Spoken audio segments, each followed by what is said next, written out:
King. Blessed are the people who know the sound of the shofar. In the light of your countenance, O Yahweh, shall they walk.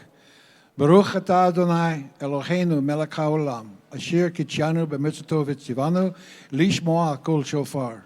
Blessed are you, Yahweh, our Elohim, King of the universe, who has sanctified us with his commandments and has commanded us to hear the voice of the shofar.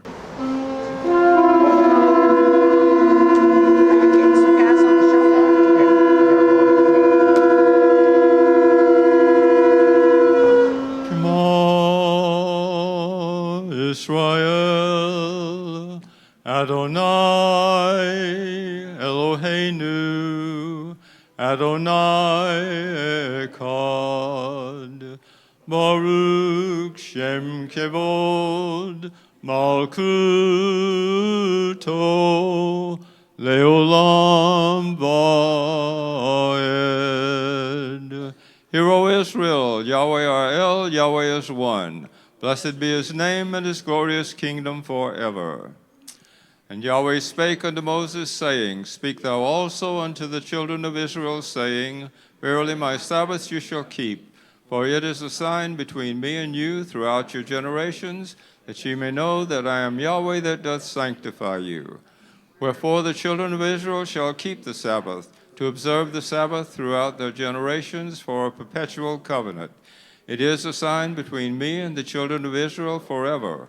For in 6 days Yahweh made heaven and earth, and on the seventh day he rested and was refreshed. Ve'ahavta et Yahweh lehecha, v'kol lavavka, v'kol nafsheka, v'kol me'odecha, ve'hayu hadevrim ha'ele, asher enoki mitzvka hayom al levaveka, Veshinantam levaneka, Vedibarto bam, Beshivtika, Beveteka, Uvlektika Vederek, Ushakbika, Uvikumeka, Ukshotam leod al Yudeka, Vehayu letodafot beinineka, Uktaftam el mezazot beteka, Uvishareka, Veahavtal reka kumoka. You shall love Yahweh your Elohim with all your heart and with all your soul and with all your might. These words which I am commanding you today shall be on your heart. You shall teach them diligently to your children, and shall talk of them when you sit in your house, and when you walk by the way, and when you lie down, and when you rise up. You shall bind them as a sign on your hand, and they shall be as frontals on your forehead. You shall write them on the doorpost of your house and on your gates, and you shall love your neighbor as yourself. Amen. Abba, open your eyes and see your truth. In Yeshua's name, amen. And we all say, by his grace, not one will be lost.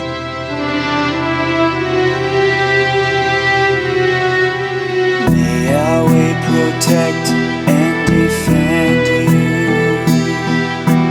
May he always shield you from shame. May you come to be in Israel a shining name.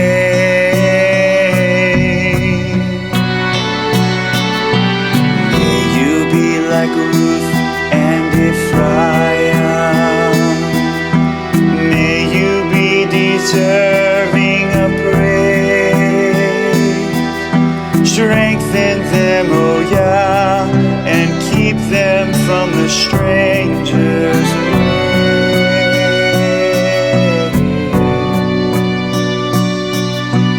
May Yah bless you and grant you long life. Fulfill our Sabbath prayer for you. May Yah make you good husbands and wives. Give you children who will care for you. May Yahweh protect and defend you. May Yahweh preserve you his way. Favor them, O Yah, with happiness and peace, O Oh, hear our Sabbath prayer. Amen.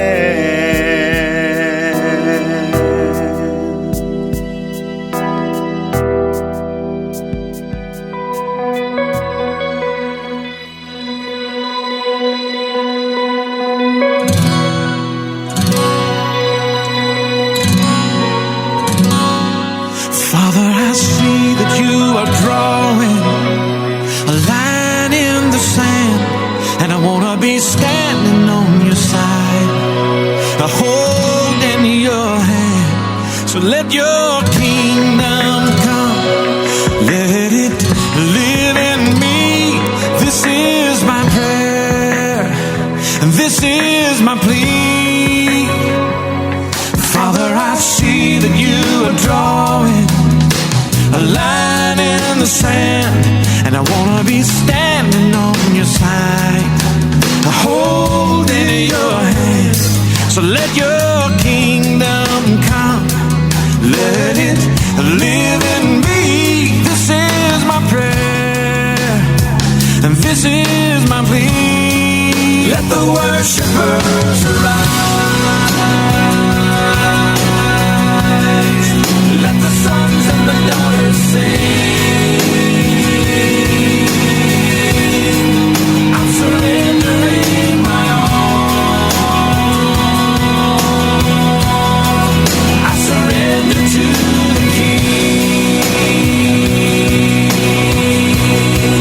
Let the worshipers arise, let the sons and the daughters sing. I'm surrendering my all. I surrender to the King.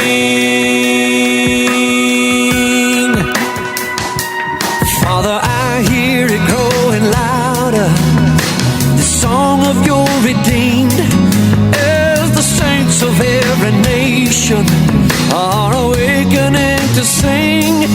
From our hearts there comes an anthem. Oh, hear the heavens ring.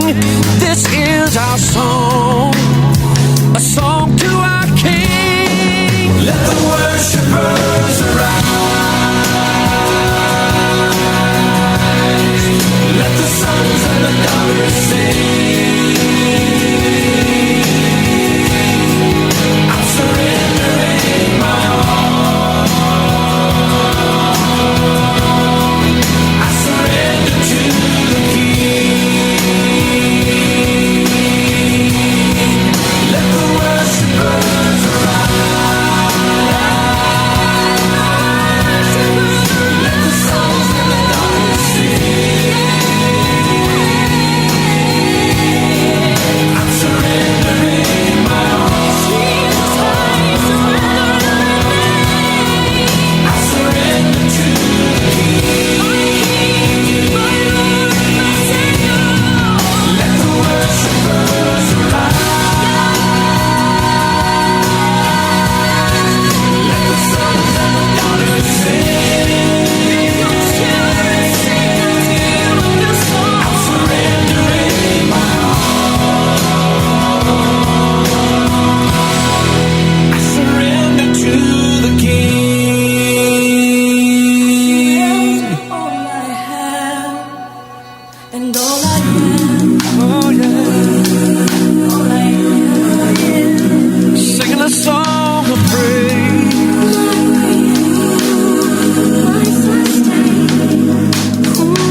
An anthem of praise. I surrender to the King.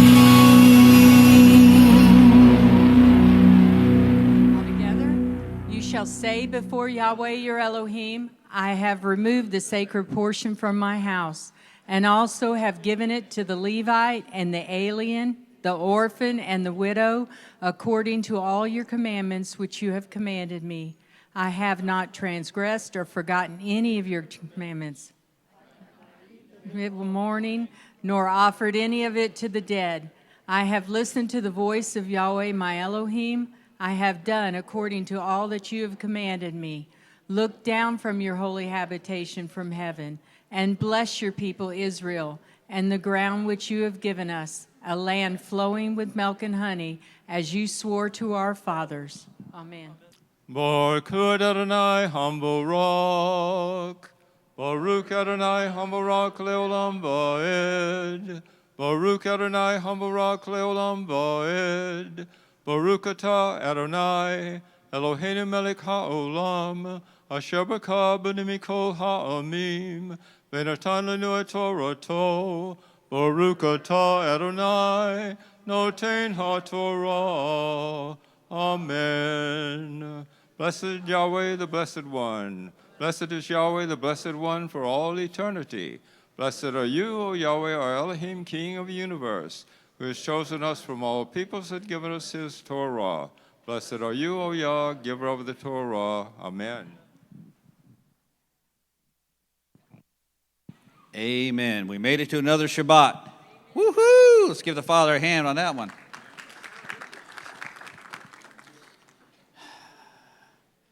You know that you were chosen for such a time as this. This craziness in this world, as difficult as it may seem, even, I'm talking to me, as difficult as it may seem, as hard as it seems like I feel like I'm trudging right now, I was chosen. You were chosen to be here, to be the witness at this time for his purpose. So take comfort in that you have a role in the kingdom, whatever that may be. We have a corporate role, but you have an individual role as well. So I told Roy I had something for him. And this is what I had, Roy. Did you know that the Pope basically used science to prove that Catholicism is actually in the creation?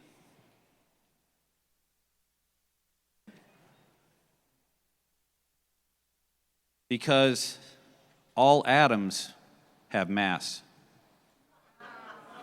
Wow. The Pope really didn't say that. In case you're fact checking. Yeah. I have a tomato shield up here because I have more. Which Bible character knew the most people? Ding, dee, dee, dee, dee, dee, dee, dee, dee, dee, dee, dee, dee.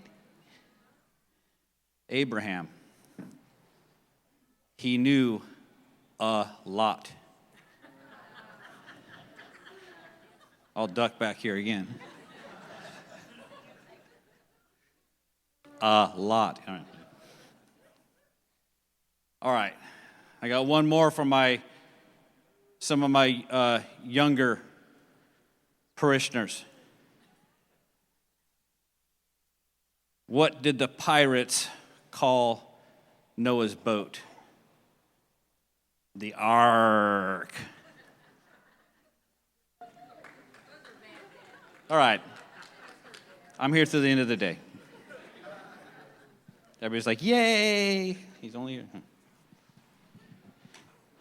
So, I titled this message, Through the Straits or In the Straits. There you go. See? Big Daddy immediately says, yes, he's been well trained. It is very true. And I give Holisa props. I mean, Holisa really brought kind of this, at least River Life, into a lot of us, onto our radar. The Father led her in that direction with the fast days. And something before that, it's something we really read, but we really never took into consideration A lot of those things were, at least at that point, something that our Jewish brethren did, and we didn't really think it had any effect or bearing on us. For the most part, we're just completely ignorant to even that they were going on, honestly. So I don't remember how long ago, Holisa, that was. During COVID, yeah, very beginning of COVID. So if you want to follow along in your scriptures, go to Zechariah 8:18, or Zechariah.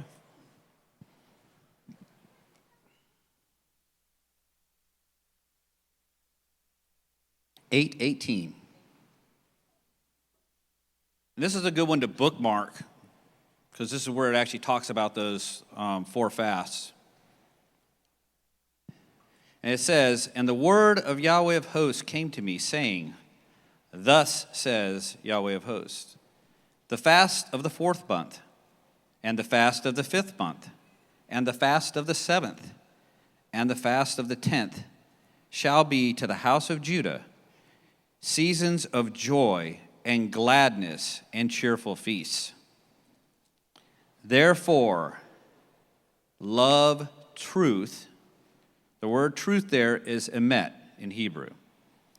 So that can be truth like it's translated here, but it can also mean faithful or faithfulness. So love faithfulness and truth and peace, or the Hebrew there obviously would be shalom, right? That is one of the big keys, or I think, to getting to this point of the fast days turning into feast days, as well as the fruit of it. And verse 20 says, "Thus says Yahweh of hosts, peoples shall yet come, even the inhabitants of many cities. The inhabitants of one city shall go to another, saying, Let us go at once to entreat the favor of Yahweh and to seek Yahweh of hosts. I myself am going. Many peoples and strong nations shall seek Yahweh of hosts in Jerusalem, and to entreat the favor of Yahweh. Thus says Yahweh of hosts, in those days 10 men from the nations of every tongue shall take hold of the robe of a Jew, saying, Let us go with you, for we have heard God is with you." So where it says robe there, I know a lot of times we'll translate, say they're holding the tzitzit of a Jew, and that is kind of implied. The actual word there for in Hebrew is kanaf. That's Hebrew 36:71 in the Strongs. And it really means a wing, an edge, or a corner. So it could really mean just grabbing the whole end of a talit, right? But the whole idea of what does a talit do? A talit holds the tassels on the 4 corners, or the tzitzit. So by implication, that's what it's talking about. Just like actually when the woman had the issue of blood, right, when she went to Yeshua, it says they grabbed the hem of his garment. It's the same thing. It's where this tassel would be affixed to. We, in our time, if we see this day with our eyes, which it feels like it's pretty close, we need to be ready to bring green sheep, very green sheep from the nations into Yeshua's pasture. We're going to be the ones that he is going to lean us on to love them, to be patient with them, and to be a servant to them, to train them in the way that they should go, to teach them the Torah. So these are prophetic patterns in Zechariah that speak to us in our day. Did everybody agree to that? Amen? Now, when does judgment fall on God's people? Is that when they have a weak army? Is it when they elect the wrong politician? I think the politician part has a piece of it. But it's when his people turn away from his ways, when we start to mix the ways of the world with the ways of him, when we have that mixed worship that we've talked about, when we start to pollute his holiness in his holy spaces, and when we have baseless hatred for our brethren. So it's all about, like we've talked about before, what did Yeshua say? What are the two greatest commandments? Love Yahweh with all your heart, soul, mind, and strength. Love your neighbor as yourself. Both of these need to be in play. And when they are, and tell you what happens is when they are, guess what? The leadership, Israel's leadership is righteous. The people of God are not holy and righteous and then they have a corrupt leader. That's not how it works. Our leaders are representatives of who we are. Maybe not you as an individual or us as a community, but as a nation, it really is. We get what we ask for. We get something that I don't like what I got, but I can't take it back. There's no return. So realize that nothing happens bad, right? The temple doesn't get destroyed. Jerusalem doesn't get conquered when the people are righteous, when the people are doing what they should do with the right heart, when they're treating their brothers as themselves, when they're loving the Father. Everything's fine. That's the most safe, secure place to be. But we talked about this before, that just this last Thursday was Tisha B'Av, or the 9th of Av, right? So that's a fast day. That commemorates what? Right, the destruction of both temples. So both temples were destroyed on the same day, the 9th of Av. Both Solomon's temple and Herod's temple. Now the sages say, for the first temple, when it was destroyed, it says, due to what reason was the first temple destroyed? It was destroyed because three matters existed in the first temple. Now, of course, it didn't start out this way, but this is what it got to. Idol worship, mixing, matching. Now, remember, when they say idol worship, that's the one thing to always remember. They didn't say, all right, Yahweh, I'm going to put you down and I'm going to start doing something over here. They don't. They keep doing this stuff over here. They keep going to service. They keep praising. They keep doing all the things like that. But then they start mixing a little this over here on the side. And it really starts to pollute it. And it gets the Father jealous, right? Because he calls it adultery. That's the idea. Usually with adultery doesn't mean that you left your wife or divorced your wife and went to someone else. Adultery means you still have your wife, but then you're also doing this over here at the same time. But you're mixing everything together. You're defiling. So that's why he calls it that. Now, the forbidden sexual relations, and Holisa can correct me on this, I believe most of that, I think I've said this before, is not so much of, just debauchery, right? We typically think of that. But there are certain things, when you read through the Torah, there are certain marriages between certain tribes or whatever, depending on who you were, whether you are a priest, you couldn't just marry anybody, or you're a high priest, you could marry anybody. There's a lot of things in there that were forbidden, and there were certain generations, there was stipulations that were set up on what was a lawful marriage and what was not. So a lot of that was really that kind of violation.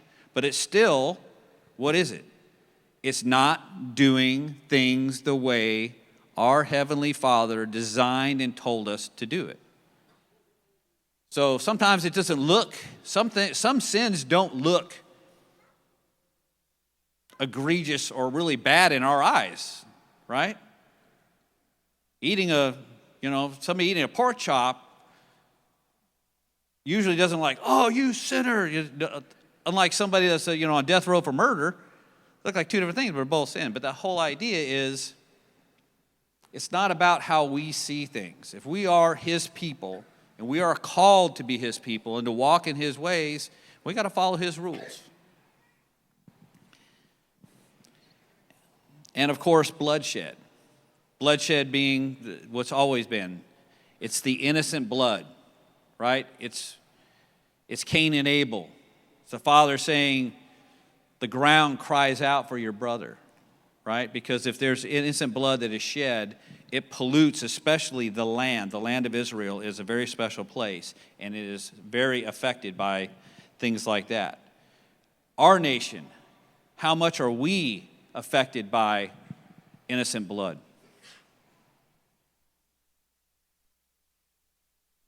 Now, we know we had a great victory recently, right?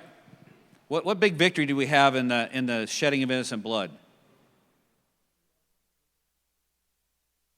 Roe versus Wade being kind of reversed at the national level and put back to the states, right? So some states, it's illegal to have an abortion. Hallelujah, that's awesome, right?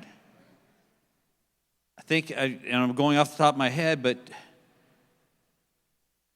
did you know that the national abortion rate since that has happened has dropped by 3%?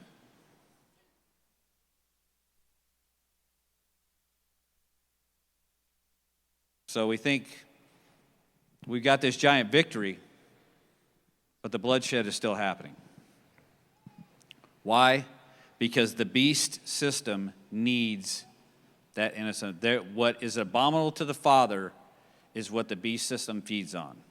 And there's a lot of dark forces that are out there, because even with the abortion thing, right? It used to be back in the, go back to the Clinton presidency time, right? It was most everybody, if they agree with abortion, was very rare for the safety, right? In certain cases, it should be available for that. Now we've gotten to the, hey, shout your abortion, say how awesome it is. And when some of them talk behind closed doors, they'll tell you there is a spiritual, demonic thing that's behind them. It really is the modern Molech. It is the way that they are sacrificing to that deity. I think Jonathan Cahn, The Return of the Gods, one of his recent books, really goes into the spiritual forces that are not new. These are the things that were going on way back then. They are just coming back, and they are coming back on the rise. Nothing is new. Pastor Mark even talked about before, they get into the science fiction movies and superhero movies and things like that. Well, the bad guys, or even some of the good guys that they do, they're not making new stuff up. They're bringing the same old gods and just kind of rebranding them and putting a shiny new coat of armor on them and making them look cool. Do you think there's a reason for that? Is there a reason why they're not just making something fictitious up, but they're actually bringing things up that were from the past? There is really a dark spiritual force behind it all. Now, the second temple, it says, sages say that, however, in the second temple period, the people were engaged in Torah study, observance of mitzvah or commandments, and acts of kindness. So why was the second temple destroyed? It was destroyed due to the fact that there was baseless hatred during that period. And they say this comes to teach us that the sin of baseless hatred is equivalent to 3 severe transgressions of idol worship, forbidden sexual relations, and bloodshed. We talked about this before. What was the scene? If you went back to Yeshua's time, you went back to that first century, you're walking around, what kind of, was it really harmonious? Was everything awesome and people are gelling and everything's going great? No, we know that's not the case. We read mostly about the persecution of Yeshua and his disciples, right? The persecution of the way.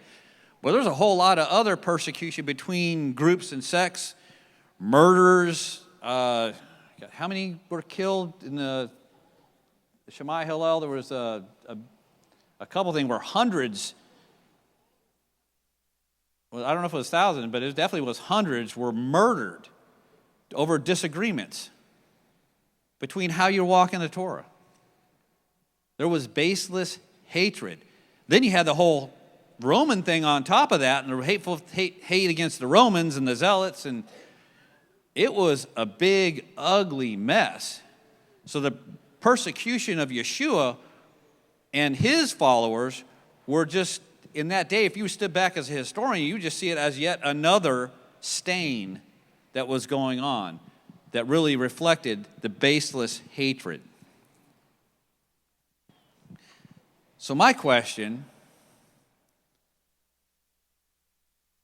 are we dealing more with First Temple issues or Second Temple issues today? Yes. But I'll wager to say we as a body, as Torah, whatever we are, in general, we feel like we're fighting the First Temple battles, but really we're in the Second Temple issues. Why do I say that? Why is there so much division within our walk?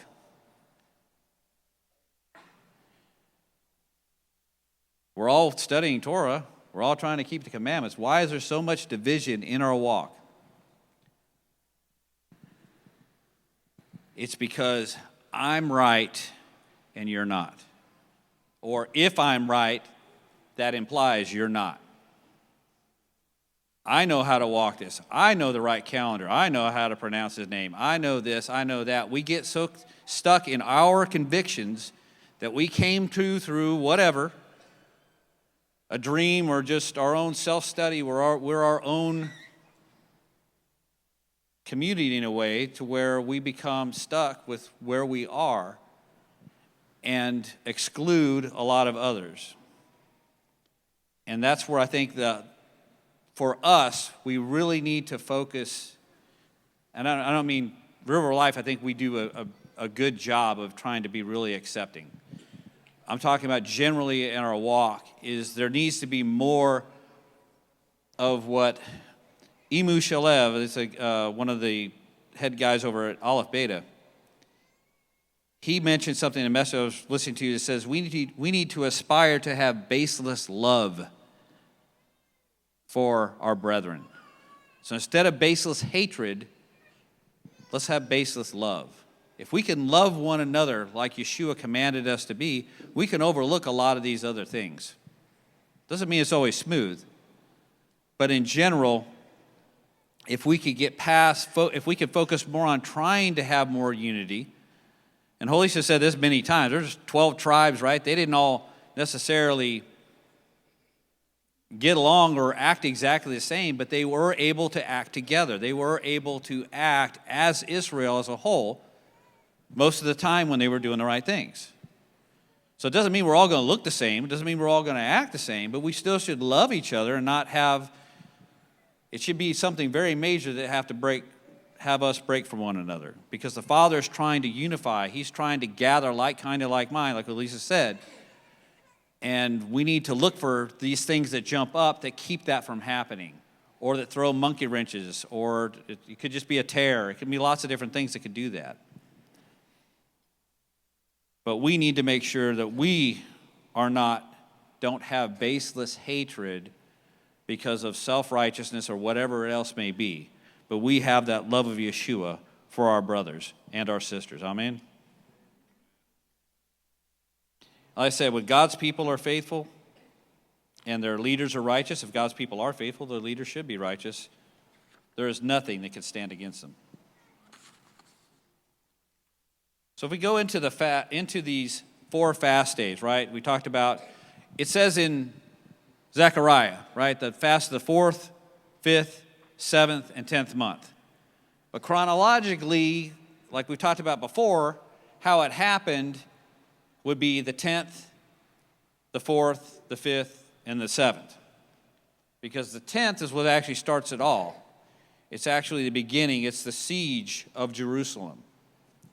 And the siege is like the first step in the warfare that eventually ends with the 7th month.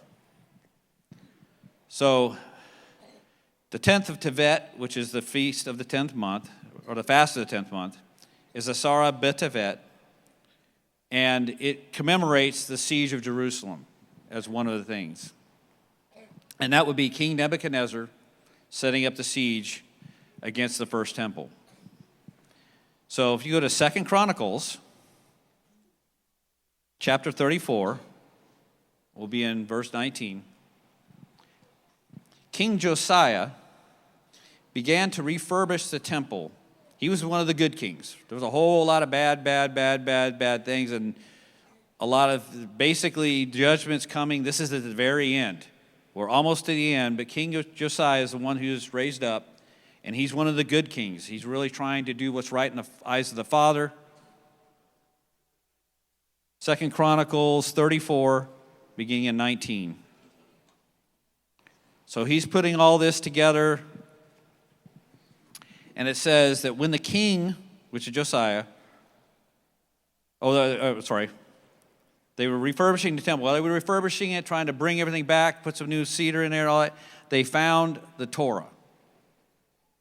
I guess nobody had really, through all the years of apostasy, right, the Torah kind of went into exile or something that wasn't really looked at, as you can well see. But they found it and brought it to King Josiah.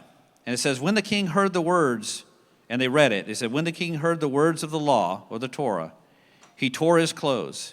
And the king commanded Hilkiah, Ahikam, and the son of Shaphan, Abdon, the son of Micah, Shaphan, the secretary, and Isaiah, the king's servant, saying, go inquire of the Lord for me, and for those who are left in Israel and in Judah, concerning the words of the book that has been found.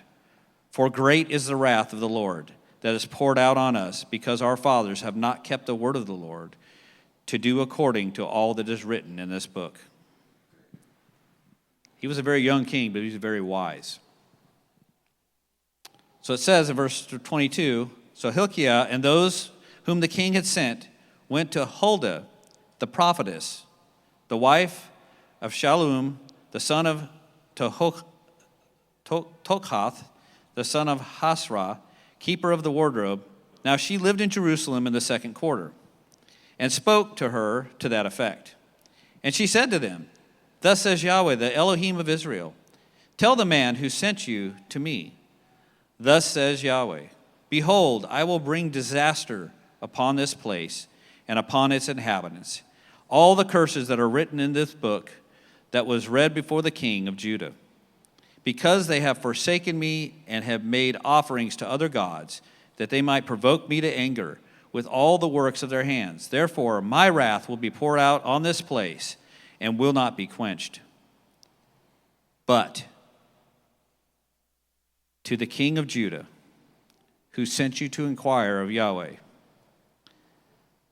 thus shall you say to him, thus says the Lord, the God of Israel, regarding the words that you have heard, because your heart was tender, and you humbled yourself before your God, when you heard the words against this place and its inhabitants, and you have humbled yourself before me, and have torn your clothes, and wept before me, I also have heard you, declares Yahweh. Behold, I will gather you to your fathers, and you shall be gathered to the grave in peace, and your eyes shall not see all the disaster that I will bring upon this place and its inhabitants. And they brought back the word to the king. If we have that heart that King Josiah had, it doesn't matter whether the judgment's coming down or not. We can have faith and hope. Now, it may be like King Josiah, that for his sake, he was the king. And so because he's the king, he's the leader of Israel, he got a stay on the judgment. But even, I'm not a king. I don't lead a nation. So there's not a nation that's going to be saved by my righteousness or my crying out necessarily. But at the same time, he can be like Noah. He can treat us like Noah. He'll put us in the ark and protect us through it. The Father is faithful to those who have a heart. It wasn't just that Josiah followed the commandments. He didn't just check the boxes. He cried out. It was in him. It was in his soul to love the Father. Now, this fast of the 10th month, the siege, that's the very beginning, right? So what happens in warfare in a walled city back in those days, any city? The first thing you would do if you were conquering a city is you would put siege work. You would lay siege. In other words, you would surround it, cut off all supplies in and out, right? So now they're on a time frame. You can basically wait them out because you're outside. You can resupply your troops. They can't get things in and out. But they're not just doing that alone. They're building, because these are like big civil construction projects. They're building siege towers and ramps and things like that. They're doing things that take months and months to build. So while the siege is happening, they're not sitting idle. They're also doing this. So the people inside continue day by day. They see the construction progress getting closer and closer to completion. You know, at some point, you're going to have to deal with the pointy end of the spear or the sword. I see this, that siege is kind of the writing on the wall. The idea, there's a revelation, there's a consciousness that the protection has been removed. Do you feel like the protection has been removed from us in the United States? To me, I believe 9/11 was that siege event where there was a conscious realization that something changed. Something changed in the supernatural protection and guidance of our nation. It really felt. I mean, this isn't me. I'm not saying this is gospel. I'm not saying this with the Father. But for me, 9/11 seemed to be that moment where we felt like we crossed that line. After this, we go into what's known as the Straits. I remember I titled my message, are we through the Straits or are we in the Straits? So the Straits is a period of 3 weeks. It starts off with the fast of the 4th month, which is Tammuz 17. 3 weeks later, you have the 9th of Av, which was just last Thursday. So Tammuz 17, the fast of the 4th month, basically what happened on this date? Well, first off, this is the date when they believe that Moses came down the mountain with the tablets, the original tablets, and saw the golden calf and broke the tablets. So in Exodus 32, it says, when the people saw that, this is from starting in verse 1, when the people saw that Moses delayed coming down from the mountain, the people gathered themselves together to Aaron and said to him, "Up, make us gods who shall go before us. As for this Moses, the man who brought us out of the land of Egypt, we do not know what has become of him." Trouble. And then skipping down to verse 7, it says, and this is going back to, now you're in the camp, now you're back up with Moses. The scene changed. And it says, and Yahweh said to Moses, "Go down for your people." You notice the Father calls them your people. That was your dog that did all this toying. That is your child that did this. Go down, for your people whom you have brought up out of the land of Egypt have corrupted themselves. They have turned aside quickly out of the way which I have commanded them. They have made for themselves a golden calf and have worshipped it and sacrificed to it and said, "These are your gods, O Israel, who brought you up out of the land of Egypt." And Yahweh said to Moses, "I have seen this people, and behold, it is a stiff-necked people. Now therefore, let me alone, that my wrath may burn hot against them, that I may consume them in order that I may make a great nation out of you." But Moses implored the Lord his God and said, "O Lord, why does your wrath burn hot against your people, whom you have brought out of the land of Egypt, with great power and with a mighty hand? Why should the Egyptians say, with an evil intent he did bring them out, to kill them in the mountains and to consume them from the face of the earth? Turn from your burning anger and relent from this disaster against your people. Remember Abraham, Isaac, and Israel, your servants, to whom you swore by your own self and said to them, I will multiply your offspring as the stars of heaven, and all this land that I have promised I will give to your offspring, and they shall inherit it forever. And Yahweh relented from the disaster that he had spoken of bringing on his people. And Moses returned and went down from the mountain with the 2 tablets of the testimony in his hands. Ever hit you that he intercedes and kind of gets on good terms with the Father and all that stuff, and then he breaks the tablets?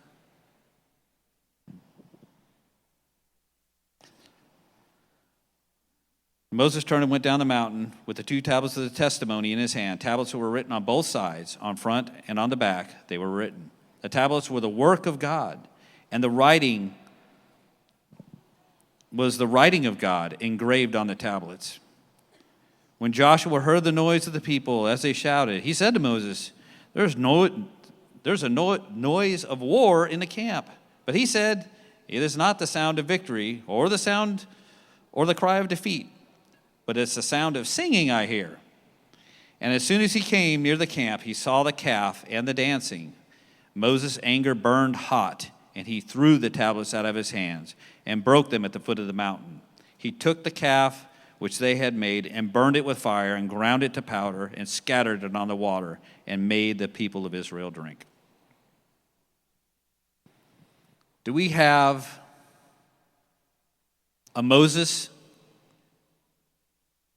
Do we have a righteous leader in our generation that can step up and intercede? We have Yeshua.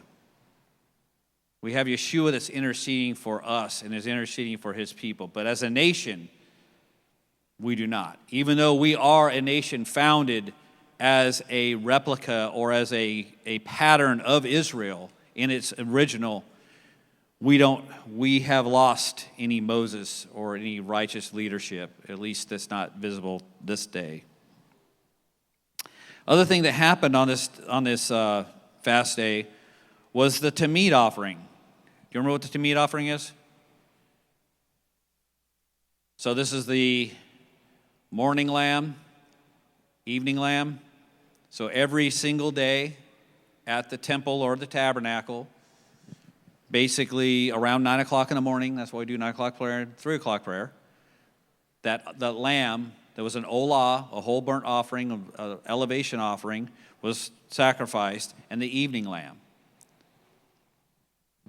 So that was actually stopped. It was stopped because this is kind of a strange thing. Now, I told you about the siege. They're under a siege. But at the same time, they were actually able to deal with the hostile forces on the outside to purchase lambs to keep the sacrifices going. So they had their own for a period of time, but at some point they ran out. And I think they did some trading, right? I'm sure it wasn't a fair trade, but they were able to trade some stuff outside and were able to get some lambs until the 17th of Tammuz.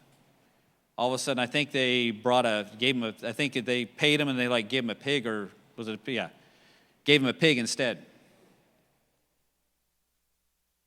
That's prophetic. So what's the significance? The significance is that was an eternal part of the covenant that you had to do, was to have this morning lamb and evening lamb. And now that stopped. Also, what happened in the Second Temple period is when the enemy that was around Jerusalem at that time breached the walls. So they've been sieged for a while, they've been warfare, and all of a sudden now there's a breach. Now the enemy's coming in. Now those swords, now those spears, now that fire, instead of being anything flung from the outside, now you've got soldiers you're dealing with. It's begun. It just got real.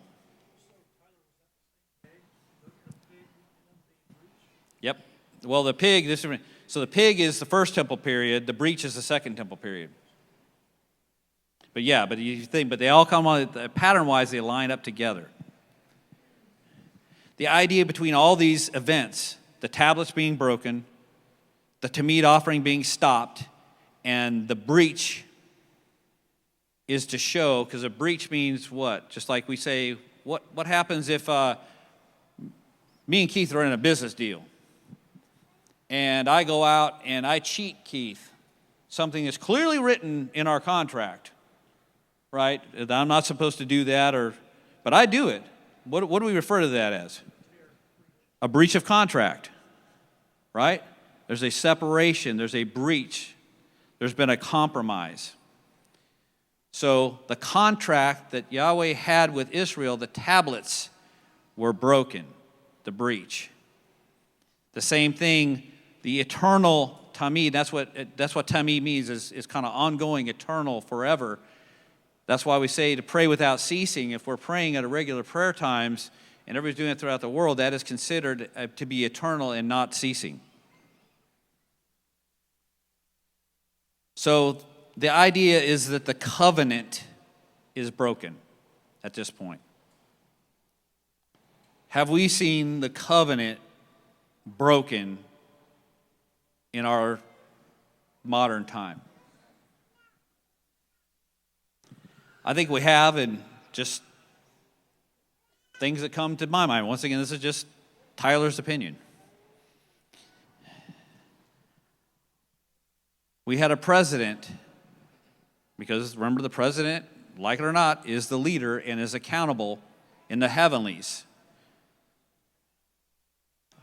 that said that we are no longer a Christian nation, but we are now a mixed nation of Muslims and Jews and Christians, and kind of mixing it all together. I don't have a problem with the Jewish and Christian, right? Well, we all see that as all brothers. But there was a declaration by by one of our sitting leaders that said that. I believe that was a breach. What also would consider, what would you see as a sign of a breach? What is the physical sign of a breach? Right, same-sex marriage? Yeah, did what? But what happened? They allowed it, or Supreme Court ruled that was the 17th of Tammuz for same-sex marriage. That's like a covenant against the covenant. Well, what about a border? Is the border kind of like our city walls at all? That kind of similar, the idea? I mean, we don't have a wall. We know that. That's kind of some of the problem, that we don't have a wall. But has this been very recent? I mean, it's always been a problem, but it's on steroids now, right? So this breach in our wall as a nation now is bringing in drugs into our nation. Big Daddy and Elisa worked in the prison system for a lot of times. How much of an influence does that traffic to what's happening in our nation? I mean, it's going more and more, but they got to deal with someone that got caught. But drugs like, everybody knows about fentanyl. Do you know fentanyl is actually it's a legal drug that doctors use. It's just they have it in an illegal form. And small doses do a whole lot, and small doses can kill you. But people are so down, this world system has got them so down that they turn to these drugs. And fentanyl, just in our nation, in the last 12 months, has killed over 107,000 people. They said that's like a plane full of 300 people crashing and killing everybody on board every single day, to put it into perspective. They have a new kid on the block called Trank. Who's heard of Trank? It's, they call it like the zombie drug. Just look it up, a TRANQ, if you just want to look up a name. You'll have people that look like they're basically passed out, or they'll just be like leaned over, and they're like a zombie. They're just out of it like statues. It is freaky. And it also does there's necrosis. There's actually some skin disease. They're actually eating their flesh away with abusive use of this. So they said they're calling it like a zombie drug. This is all coming through that breach. Other things, we have the lovely cartel. Cartel's bringing the drugs, but they're bringing a whole lot of other things. There are illegal weapons. They're bringing or the organized crime. Everything that we're seeing is coming through that pore. And then one of the big things of the cartel, one of the most profitable things that the cartel and others are doing are what? Human trafficking. Revelation 18, verse 11 through 13 says, "And the merchants of the earth weep and mourn for her." And this is talking about Babylon the Great when she has fallen. "They mourn for her, since no one buys her cargo anymore. Cargoes of gold, silver, jewels, pearls, fine linen, purple cloth, silk, scarlet cloth, all kinds of scented wood, all kinds of articles of ivory, all kinds of articles of costly wood, bronze, iron, marble, cinnamon, spice, incense, myrrh, frankincense, wine, oil, fine flour, wheat, cattle, sheep, horses, and chariots." Back in biblical times when this was written, what are horses and chariots?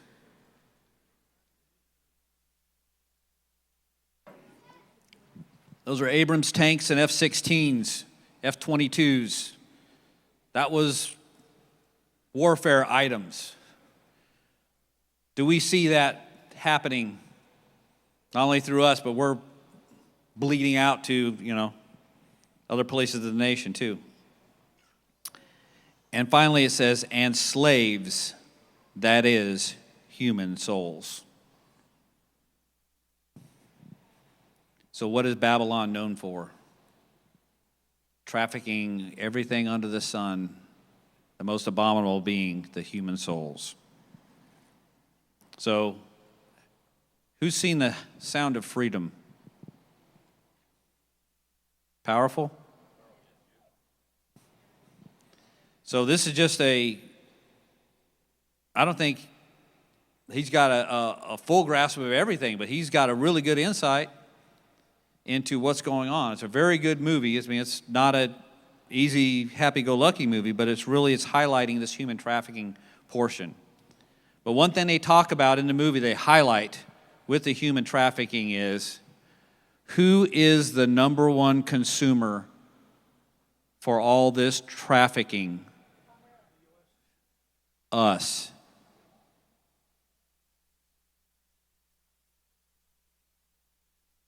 Not Saudi Arabia, not all these other countries. It's everywhere.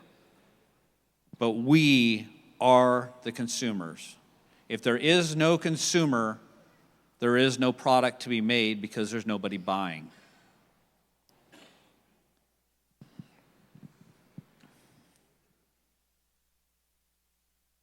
And I like that Steve last week, actually, do you remember what the title of his message was? Be a producer, not a consumer. But us as a mindset, we as a nation have much to be on our face about and ask the Father's forgiveness and repentance. So the end of the Straits is the 9th of Av, which was just last Thursday. And this actually starts, the commemorating event is the evil report of the 10 spies. So Numbers 13:25. At the end of 40 days, they returned from spying out the land, and they came to Moses and Aaron and to all the congregation of the people of Israel in the wilderness of Paran and Kadesh. They brought back word to them and to all the congregation and showed them the fruit of the land. And they told him, "We came to the land to which you had sent us. It flows with milk and honey, and this is its fruit." They should have just stopped there, but they didn't.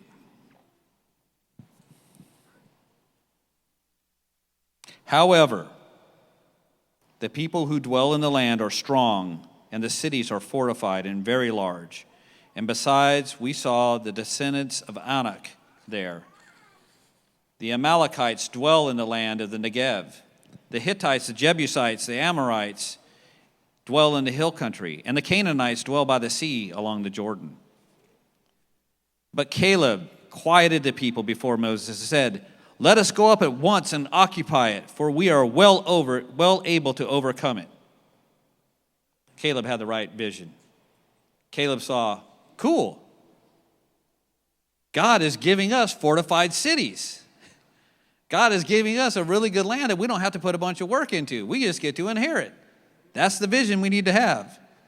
But unfortunately, the 10 did not have it.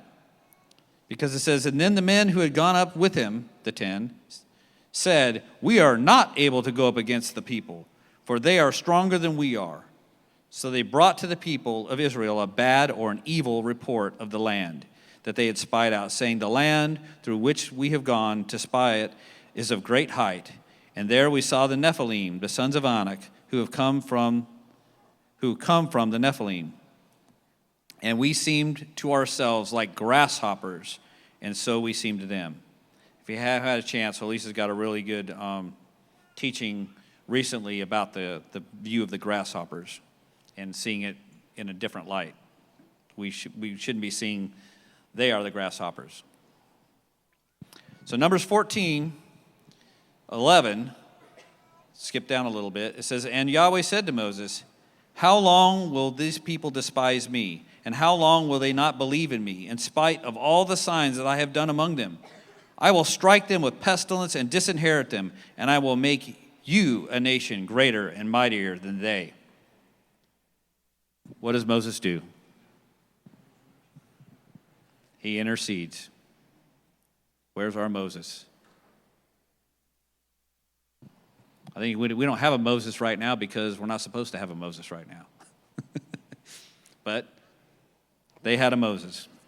But even so, it says, skipping down to verse 26, it says, 14:26, it says, "And Yahweh spoke to Moses and Aaron, saying, how long shall this wicked congregation grumble against me? I have heard the grumblings of the people of Israel, which they grumbled against me. Say to them, as I live, declares Yahweh, what you have said in my hearing I will do to you. Your dead body shall fall in this wilderness, and all of your number listed in the census from 20 years old and upward, who grumbled against me, no one shall come into the land where I swore that I would make you dwell, except Caleb, the son of Jephunneh, Joshua, the son of Nun. But your little ones, who you said would become prey, I will bring in, and they shall know the land that you have rejected. But as for you, your dead bodies shall fall in this wilderness, and your children shall be as shepherds in the wilderness for 40 years, and shall suffer for your faithlessness, until the last of your dead bodies lies in the wilderness. According to the number of days which you spied out the land, 40 days, a year for each day, you shall bear your iniquity 40 years, and you shall know my displeasure. And I, Yahweh, have spoken. Surely this I will do to all the wicked congregation who are gathered together against me. In this wilderness they shall come to a full end, and they shall die there." So we know this day, besides the 10 spies, is the destruction of the first and the second temples on the same day. There's also another event a little bit later after destruction of the temple. Who's heard of the Bar Kokhba revolts? Right? So that's one where basically the Bar Kokhba revolt was ended or squashed basically on the same day in 133 CE. And the Jews of Betar in the time were slaughtered. I see the Bar Kokhba revolt in a similar way to the Mount Sinai or the 10 spies thing. Because after Yahweh had proclaimed his judgment, what did the people do? After they had whined and complained, and God said, that's it, you're dying right here in the wilderness. He said, okay, we're sorry, we'll go up now. What did Moses say? Don't go. He's not with you. But did they listen? Nope. What happened? Got their booties kicked. Like a bunch of bees, hornets chasing them out. And to me, it has that same kind of thing. The whole idea that the end was done. They were still looking for Mashiach. That's the whole idea. They saw the sign of the times. They knew to have a messianic expectation, just like right now we have a messianic expectation. But the only thing that they had a messianic expectation for was Mashiach ben David. They had an expectation of a conquering king, someone who is going to deliver them from Rome. So that's why they didn't see or couldn't see Yeshua. But at the same time, they didn't give up. Even though the temple was destroyed, Mashiach actually went into his glory, but still they had yet another attempt, and it was finally squashed on the same day. Have you ever wondered why there's a lot of other things actually on the same day, on the 9th of Av, where like a Spanish, there's a few different, I know during some of the Rosh Kadeshim we come through, we talk about historical events that have happened to our Jewish brothers, and there's been a lot of Jews being expelled out of different countries on this same day by a decree, on the exact same day, on the 9th of Av. Why is there this thing against the Jewish people throughout history? They're God's people. But as God's people, just like we are God's people, what do we carry? What do we walk? What do we know Yeshua as? The Torah. Paul calls the Torah a mirror. Right? James calls the Torah a mirror that we look at. And it should. We look through that mirror when we study, as we go through every week, as we study our Torah portion. That should be a mirror to us to show us where we're at and where we still have to grow. To a nation, to a people who despise God and his ways, the Jewish people are a mirror that's pointing at them, saying, look how far you're falling short. Repent. This is what right. This is life. But guess what? The beast doesn't want to see that reflection. The beast doesn't want to see his own reflection. The beast wants to see a reflection that he's designed. He wants that magic mirror. He wants to look into it and see himself as whatever he wants to be. And I mean spiritually in the people of the nation. So if you don't like the mirror, what do? You break the mirror. They can't break him. They can only break what they can see, the physical mirrors in their face, and that's been the Jewish people. That is me and you today. We are still holding that mirror. So,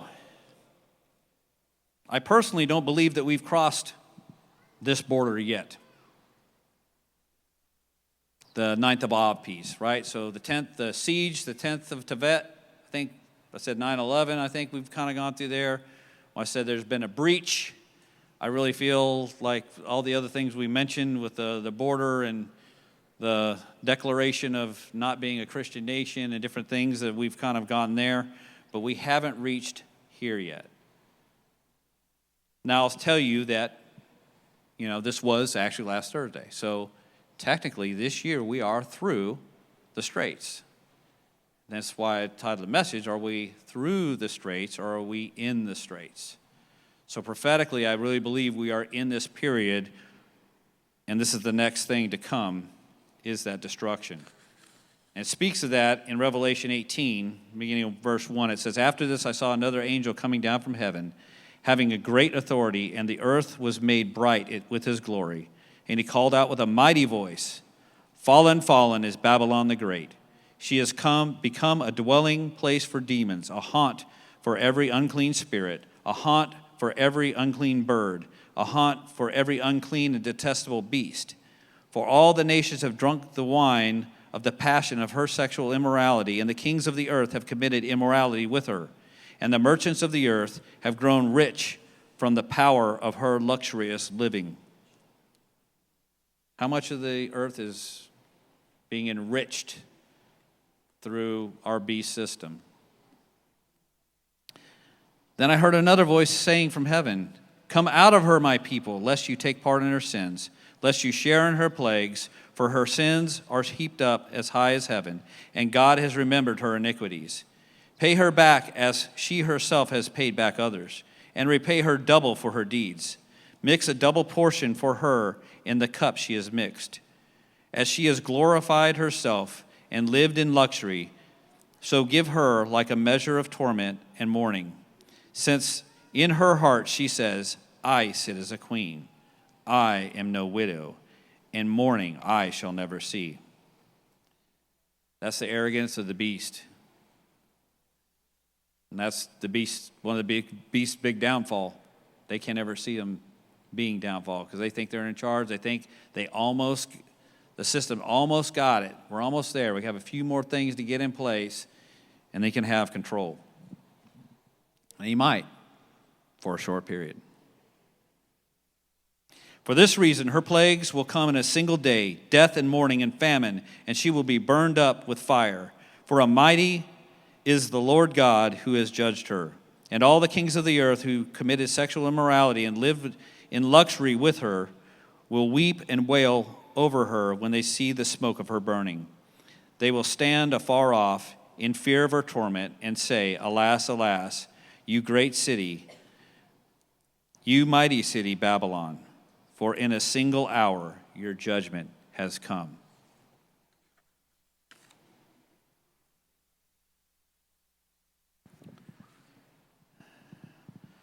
So with that, I just want to spend just a quick minute, almost done, about something that's I mentioned before, and curious to see how this is going to line up. This has to do with, I see a correlation between the Tower of Babel and AI, artificial intelligence. Everybody's kind of heard of AI, right? So who's heard of ChatGPT or artificial intelligence in general, right? So it's been around the news a lot. There's a lot of stuff going on. There's three big companies that are doing AI. That's that's OpenAI, DeepMind, and Anthropic.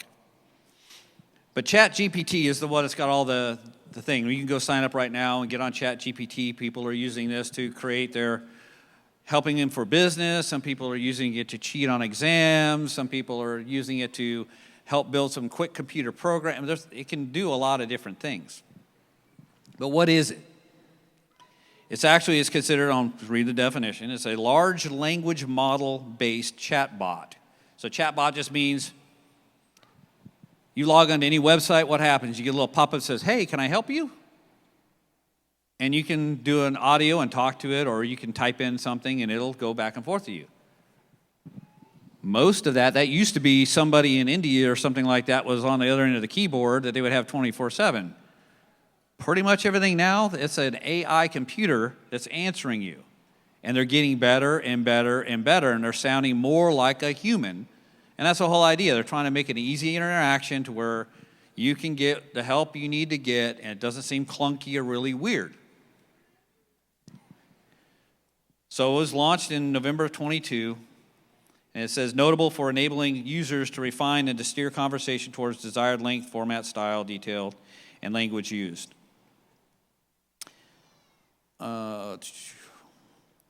So the idea with artificial intelligence is just this. It's smart computers. So the computers are learning, right? We've had all kinds of historical, documentaries like Terminator and what are some of the other good ones? 2001: A Space Odyssey, that's an old one. HAL, remember HAL? Talk to HAL? Yeah, that's artificial intelligence, or at least what they thought it would be. So artificial intelligence, I want to tell you right now, is not evil in and of itself. It's just a computer program. So as they continue to feed information into this program, it learns more and more and more and more. Well, the thing is they're getting to these things to where they're starting to become kind of self-driven. That's the whole idea, is that we don't have to keep feeding it. It learns, it's just like a baby. At some point, the baby starts picking up things around it without you having to tell it. It's going to pick up things from its environment. And that's kind of the idea of this artificial intelligence. So as we continue to feed these things, it gets smarter and smarter. I think I mentioned one time before where two different AIs, in a lab, had them starting talking together to see what they would do. Well, very quickly, they created their own language and communication system that none of the people understood, and they started communicating to each other in that way, and they shut it down. It's one of those things do we have control of it? And it depends on who you talk to. Some of the experts will say, oh yeah, it's great.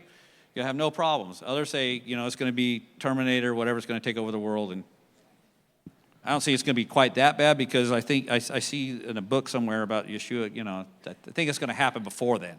But it may have a part, is what I'm saying.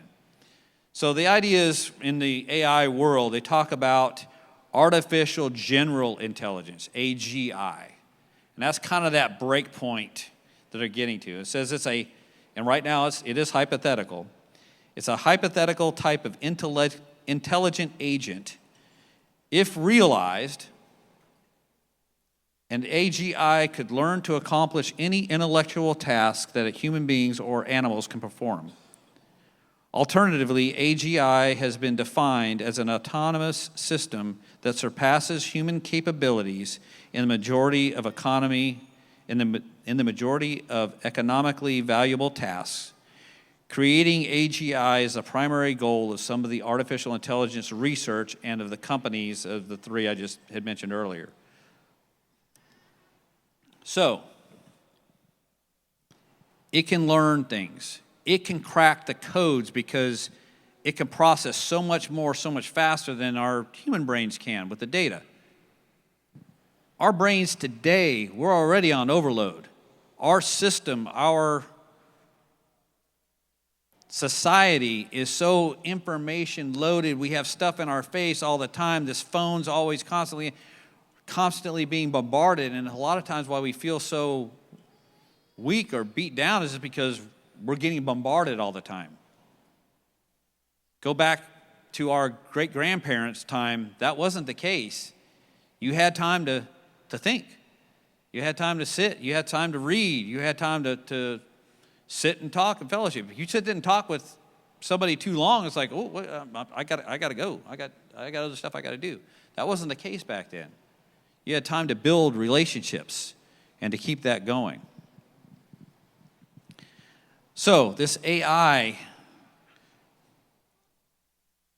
can only get its information, because remember, it gets information from the internet, right? That's where our information is, both personal information, all this other stuff. So, can AI know the mind of God? They cannot, right? We know that's a spiritual endeavor. That is not an academic process. Said it will be able to read the Word of God. I'm sure it already has. It's got probably every language translation of the Bible. It's got it. It knows all the languages. It can crisscross back and forth. But it can never understand the Word of God. But it'll give you an answer.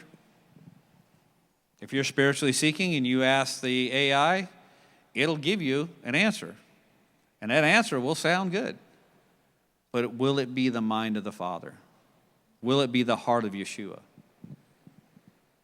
No, it can't, because it's not a spiritual being. Only the Spirit can connect to Spirit. But this will be, I believe, can be, and I think it'll have a place. I'm not sure exactly where it lands in the whole Revelation time frame. But it will be a God to a lot of people. Why? Because it will be more intelligent than anybody else, than all the other people they know, and it will give them an answer for every question. And it's not getting new revelation. It can only use the information that man has put into it. It can truly be a God, a man God, because it will be the culmination of all of us.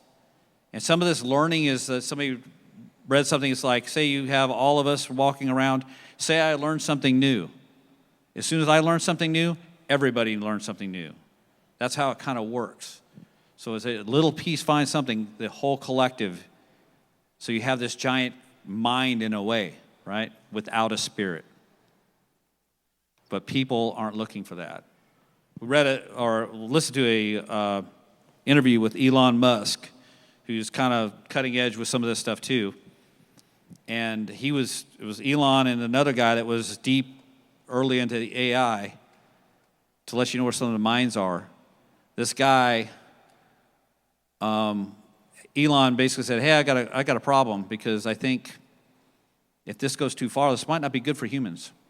Now, Elon's not a spiritual guy, right? But he's a rational thinker for the most part. He said, I don't think this could be bad for us if this gets out of hand, right? Like Terminator and all the other documentaries. And the guy said to him, what are you, a speciesist? And you know, it's not a word we use, but that's the idea of being called a speciesist is like, are you putting the human race above other things? Are you prioritizing humans? And Elon's like, I guess I am. Yes, I'm a speciesist.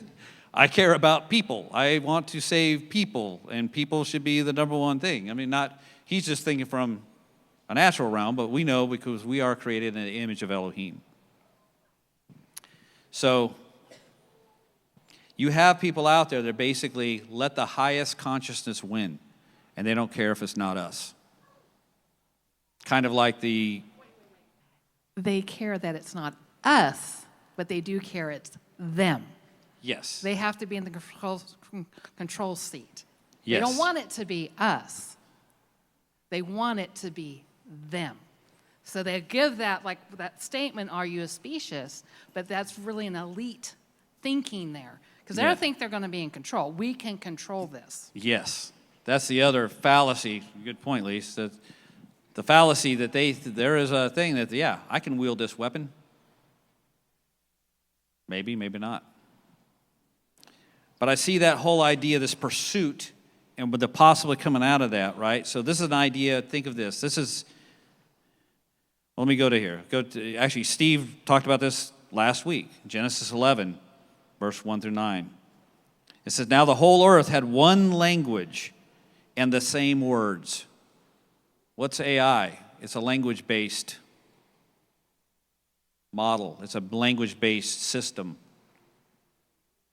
And as the people migrated from the east, they found a plain in the land of Shinar and settled there. And there they said to one another, let us make bricks and burn them thoroughly. And they had a brick for stone and bitumen for mortar. And then they said, come, let us build ourselves a city and a tower with its tops in the heavens, and let us make a name for ourselves. That is pride. That is, I don't want to take on the name of my Messiah. I don't want to take on the name of Yahweh. I am God. That's really the statement there.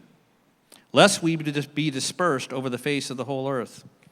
And the Lord came down to see the city and the tower which the children of man had built.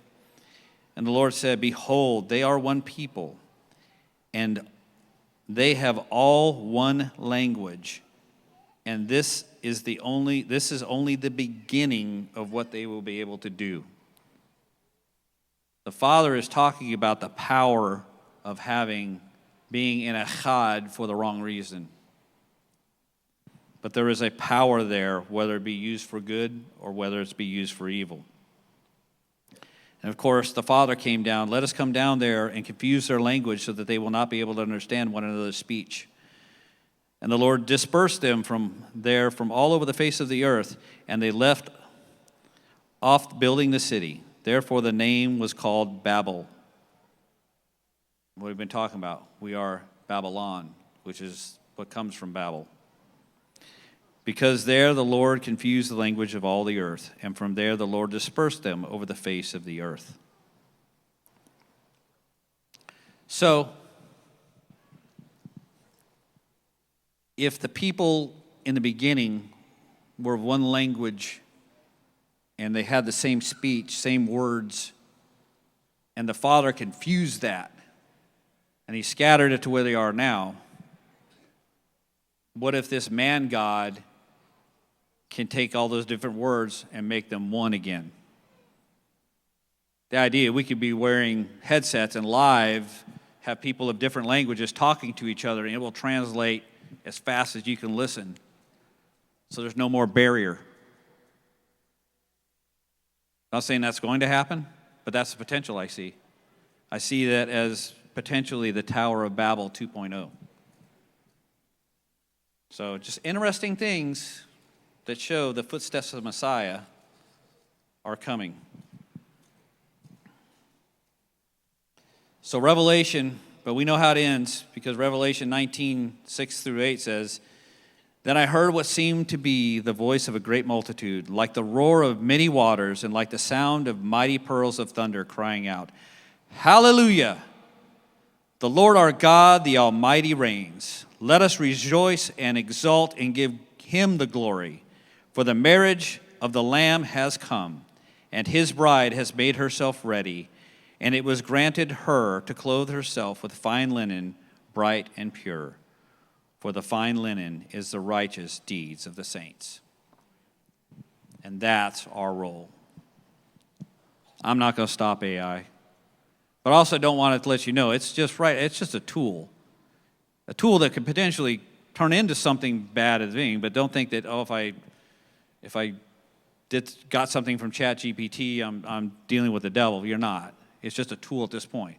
But it is something that is being developed and can be developed for the beast's purposes. But then again, the beast's purposes, even though it doesn't know it, fold right into the Father's purposes for how he's aligning those footsteps of Messiah to come to the end.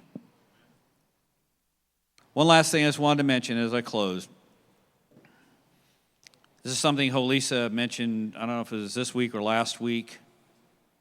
It had to do with us being a community.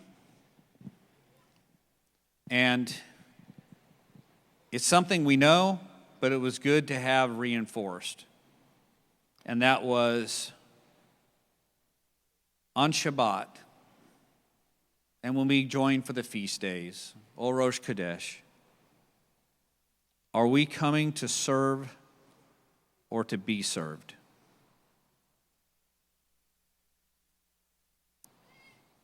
Are we coming to serve or to be served?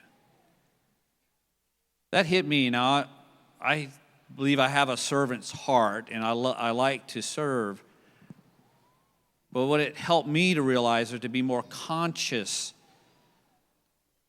while I'm here to be a servant, to actually do that proactively, to look for ways that I can serve you and that we can serve each other.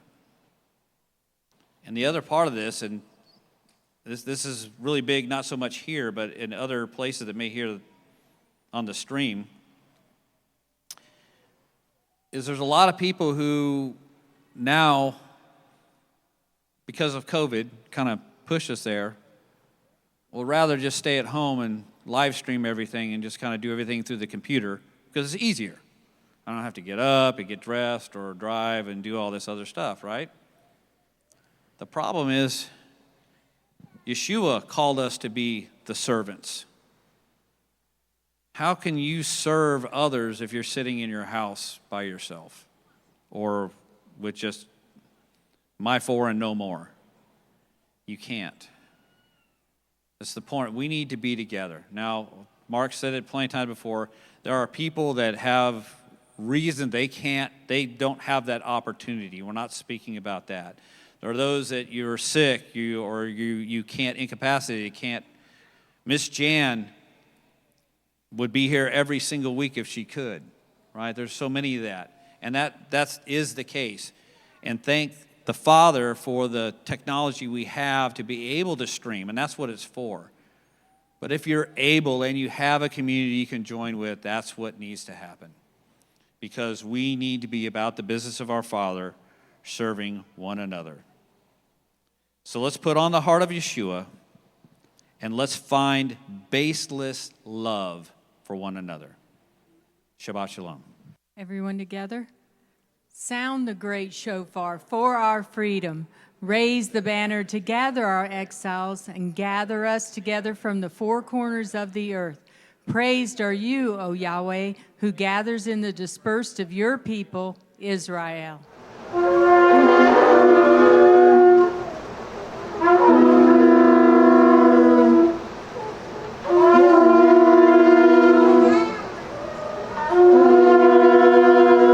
And the prayer for the United States of America. Abba, Father, giver of life, we pray for and entrust the United States of America to your loving care. You are the rock on which this nation was founded. You alone are the true source of life, liberty, and blessings. We cry out for this land to reclaim your glory. May it be that you will dwell among your people. Send your Spirit to touch and open the hearts of our nation and its leaders to seek your will and your ways. Grant us the ability and courage to stand for the truth, and may we be that nation that you have called us to be. We ask this in the name of Yeshua, our Messiah. Amen. And prayer for the peace of Jerusalem, Psalms 122, all together. I was glad when they said to me, let us go to the house of Yahweh. Our feet are standing within your gates, O Jerusalem, Jerusalem that is built as a city that is compact together, to which the tribes go up, even the tribes of Yahweh, an ordinance for Israel, to give thanks to the name of Yahweh. For there thrones were set for judgment, the thrones of the house of David. Pray for the peace of Jerusalem. May they prosper who love you. May peace be within your walls and prosperity within your palaces. For the sake of my brothers and my friends, I will now say, may peace be within you. For the sake of the house of Yahweh our Elohim, I will seek your good. The Aaronic benediction. Yivarekaka Adonai v'yishmereka. Yair Adonai panavaleka v'kuneka. Yisa Adonai panavaleka v'yasem leka shalom. May Yahweh bless you and keep you. Amen. May Yahweh cause his face to shine upon you and be gracious to you. Amen. May Yahweh lift his countenance upon you and give you shalom, peace. Amen. We'll do the Kiddush, the blessing over the wine. Baruch atah Adonai, Eloheinu melech haolam, borei pri hagafen. Amen. Blessed are you, O Yahweh our Elohim, King of the universe, who creates the fruit of the vine, and for giving us Yeshua the Messiah, who said, I am the vine, and you are the branches. And now the blessing over the bread.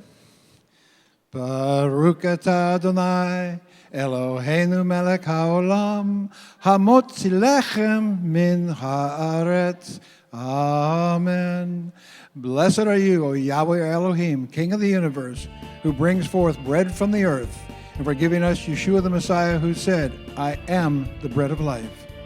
It is Shabbat, thank the Lord. It is Shabbat, thank the Lord. It is Shabbat, thank the Lord.